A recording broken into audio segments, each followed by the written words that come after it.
بسم اللہ الرحمن الرحیم۔ ناظرین السلام علیکم، میں ہوں آپ کا میزبان ذیشان علی۔ ہماری اس پیشکش میں آپ سب کا استقبال ہے۔ دین اسلام جزیرۃ العرب میں ظاہر ہوا تو کفار و منافقین یعنی مشرکین مکہ نے اس نئے دین کی بھرپور مخالفت کی، کیونکہ انہوں نے جب اپنے مقصد کو خطرے میں دیکھا تو ہر ہیلے بہانے سے دین اسلام کے چراغ کو خاموش کرنے پر کمر بستہ ہو گئے، اور دین اسلام کی ترقی روکنے کے لیے دھمکی اور لالچ دینے والے حربوں کو استعمال کیا جانے لگا۔ مکہ کی اس خوف و ہراس جیسی صورتحال میں حضرت محمد مصطفیٰ صلی اللہ علیہ وآلہ وسلم کے ساتھ رہنا اور ان کا ساتھ دینا یہ کسی ذاتی خطرے سے کم نہ تھا، لیکن ان تمام خطرات سے بالاتر ہو کر پیغمبر خدا صلی اللہ علیہ وآلہ وسلم کی حمایت کرنے والوں میں فقط حضرت خدیجہ اور جناب ابو طالب کا نام لیا جا سکتا ہے،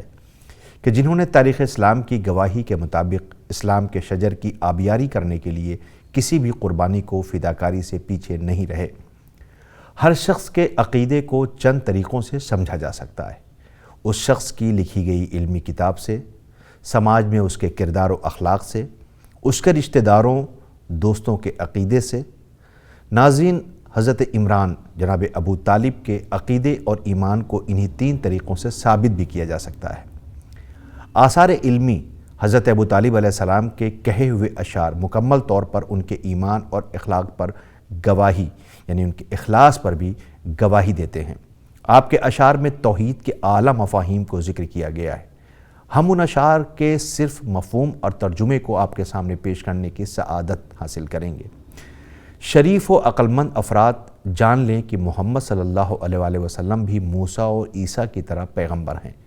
ہمارے لیے ہدایت لے کر آئے ہیں۔ جس طرح موسیٰ، عیسیٰ اور تمام انبیاء خدا کے حکم سے لوگوں کی ہدایت کرتے اور گناہوں سے منع کرتے ہیں، بزرگان قریش گمان کرتے ہیں کہ وہ محمد صلی اللہ علیہ وآلہ وسلم کو قابو میں لا کر قتل کر دیں گے، حالانکہ ان کی یہ ساری خواہشات ایک سونے والے شخص کے پریشان خواب کی طرح ہے۔ وہ پیغمبر ہیں، خدا کی طرف سے وحی نازل ہوتی ہے، اور جو اس بات کو قبول نہ کرے تو اس کو پشیمانی کے سوا کچھ حاصل نہیں ہوگا۔ اے میرے بھائی کہ بیٹے، ہرگز قریش کا ہاتھ تم تک نہیں پہنچ سکتا، میں جب تک زندہ ہوں، اور قبر میں جانے تک تمہیں اکیلا نہیں چھوڑوں گا۔ جس کام کا خداوند کریم نے تمہیں حکم دیا ہے اسے ظاہر کرو، اور کسی سے ڈرنے کی ضرورت نہیں ہے۔ ابن شہر آشوب مناقب آل ابو طالب میں تحریر کرتے ہیں کہ تم نے مجھے اپنے دین کی طرف دعوت دی ہے، اور میں جانتا ہوں کہ تم میرے خیر خواہ ہو اور تم اپنی اس دعوت میں امین ہو۔ بے شک محمد صلی اللہ علیہ وآلہ وسلم کا دین تمام ادیان سے بہتر ہے۔ سماج میں کردار و اخلاق حضرت ابو طالب علیہ السلام کا رسول خدا صلی اللہ علیہ وآلہ وسلم کے لیے فداکاری اور ان کا دفاع کرنا، یا ان کے سماج میں عقیدے کا آئینہ دار ہو سکتا ہے۔ ان کا رسول اسلام صلی اللہ علیہ وآلہ وسلم پر اس حد تک اعتقاد محکم تھا کہ قحط کے دور میں رسول خدا صلی اللہ علیہ وآلہ وسلم کو اپنے ساتھ صحرا میں لے جاتے اور خداوند کریم کو ان کے عظیم مقام کی قسم دیتے تو آسمان سے باران رحمت نازل ہوتی تھی۔ وہ رسول خدا صلی اللہ علیہ وآلہ وسلم کی دفاع کی خاطر پوری زندگی ایک لمحہ بھی چین سے نہ بیٹھے۔ 3 سال تک شیب ابو طالب کی سخت اور دشوار زندگی گزاری، یہاں تک کہ رسول خدا صلی اللہ علیہ وآلہ وسلم کی حفاظت کے لیے یہی 3 سال کی بھوک و پیاس کی زندگی آخرکار حضرت ابو طالب علیہ السلام کی وفات کا سبب بنی۔ ان کا رسول خدا صلی اللہ علیہ وآلہ وسلم کے دین پر اس قدر ایمان محکم تھا کہ وہ ہر وقت راضی اور تیار رہتے کہ ان کے تمام بیٹے قتل ہو جائیں، لیکن رسول اسلام صلی اللہ علیہ وآلہ وسلم زندہ و سلامت رہیں۔ وہ راتوں میں حضرت امیر المومنین علی بن ابی طالب علیہ السلام کو رسول خدا صلی اللہ علیہ وآلہ وسلم کے بستر پر سلاتے تھے، تاکہ اگر قریش ان کو نقصان پہنچانے کے ارادے سے رات میں حملہ کریں تو رسول خدا صلی اللہ علیہ وآلہ وسلم کو کوئی نقصان نہ پہنچے۔ آغاز بعثت میں جب رسول اسلام صلی اللہ علیہ وآلہ وسلم نے حکم پروردگار سے اپنے تمام رشتہ داروں کو جمع کیا اور ان کے لیے دین کو بیان کیا تو جناب ابو طالب علیہ السلام نے تمام لوگوں میں رسول خدا صلی اللہ علیہ وآلہ وسلم سے مخاطب ہو کر کہا، اے میرے بھائی کے بیٹے، آپ قیام کرو، آپ کا مقام بلند ہے، آپ کا گروہ سب سے بہترین گروہ ہے، تم ایک عظیم انسان کے بیٹے ہو، خدا کی قسم عرب کے لوگ آپ کے سامنے ایسے سر تسلیم خم کیے ہوں گے جیسے حیوان کا بچہ اپنی ماں کے سامنے سر جھکائے رہتا ہے۔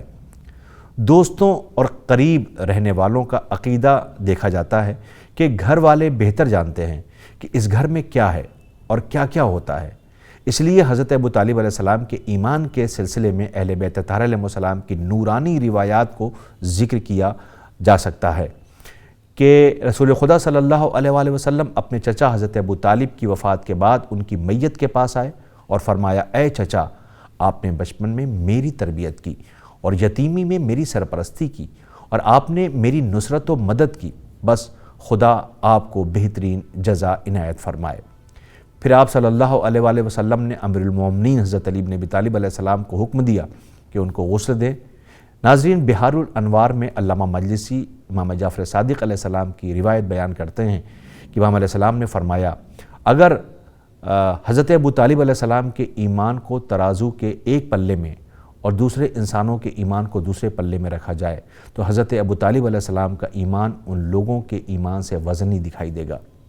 حضرت ابو طالب علیہ السلام بطحہ کے سردار، قریش کے زعیم اور مکہ کے رئیس و سربراہ تھے اور صاحب جمال بزرگ تھے، بادشاہوں کے جلال کے مالک تھے، حکمہ کا وقار رکھتے تھے۔ حکیم عرب اقسم ابن سیفی سے پوچھا گیا کہ آپ نے حکمت اور بردباری کس سے سیکھی؟ تو انہوں نے جواب دیا کہ میں نے یہ سب سید عرب و عجم حضرت ابو طالب بن عبد المطلب سے سیکھا ہے۔ وہ درخت جس کے سائے میں اسلام اور رسول اسلام نے پناہ لی تھی، روبہ خزاں ہو رہا تھا، شاخیں جھک چکی ہیں، چشم حیات منقطع ہو چکا ہے، پتے زرد ہو رہے ہیں اور موت کی رنگت سارے جسم پر چھائی جا رہی ہے۔ وہ انسان جس نے ساری طاقت اور تمام انسانی کوشش اسلام کی خدمت میں صرف کر دی تھی، اپنے تھکے ہوئے اعصاب، ستم رسیدہ روح، علم دیدہ نفس کو راحت دینا چاہتا ہے۔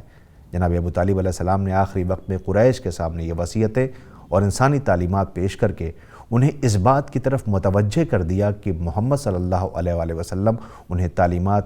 بزبان وحی پیش کریں۔ تو یہ سمجھ لینا کہ ان کا دین دین الہی اور ان کا پیغام پیغام فلاح انسانی ہے۔